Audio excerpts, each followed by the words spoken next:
ఈరోజు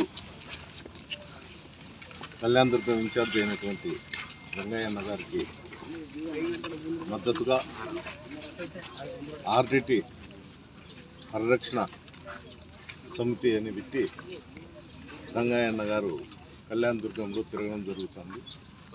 దీనికి ఇక్కడ ప్రజలు కూడా సంఘీభావంగా ఆయనతో తోడుగా నడుస్తున్నారు.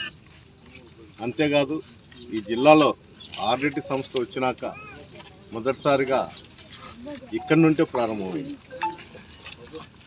ఎక్కువ శాతం కూడా రాయదుర్గము, కళ్యాణ దుర్గము ఇక్కడ బ్యాక్వర్డ్ ఏరియా కాబట్టి ఆయన కూడా ఇక్కడి నుండి ఎంచుకొని ఇక్కడి నుండి ప్రారంభించడం జరిగింది.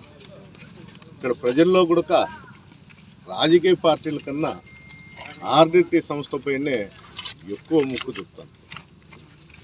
ఇవన్నీ గమనించి రంగయ్యన్న గారు ఇక్కడ ప్రజలు ఇబ్బంది పడతారు, ఈ సంస్థ కన్నా మూసేస్తే అవన్నీ జరగకూడదు అనే దానితో ఈయన ఒక అడుగు ముందుకేసి నడవడం జరుగుతుంది.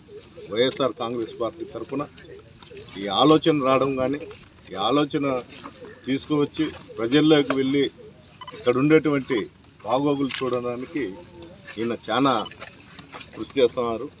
అంతేకాదు గత ప్రభుత్వంతో ఈ ప్రభుత్వంతో పోల్చుకుంటే చాలా తేడా ఉంది. ఆ రోజు ఎలక్షన్ ముందు చెప్పిన హామీలు కానీ ఏదే కానీ ఇంతవరకు కూడా నెరవేర్చిన పరిస్థితి కాదు. ఇవన్నీ కూడా ప్రజలు ఇబ్బంది పడే పరిస్థితి వచ్చింది. చాలామంది పిల్లలు చదివిలేని పరిస్థితి వచ్చినారు. ఫీజు రిమెంబర్స్మెంట్ కానీ, అమ్మఒడి కానీ ఏది లేదు.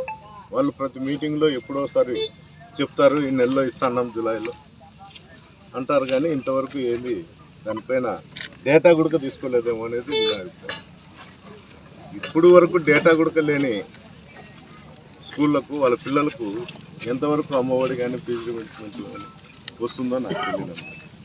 ప్రతి ఒక్కరు కూడా చైతన్యవంతులే ఈ పాదయాత్రలో రంగయ్యన్నతో పాటు ప్రతి ఒక్కరూ నడవాలని కోరుకుంటూ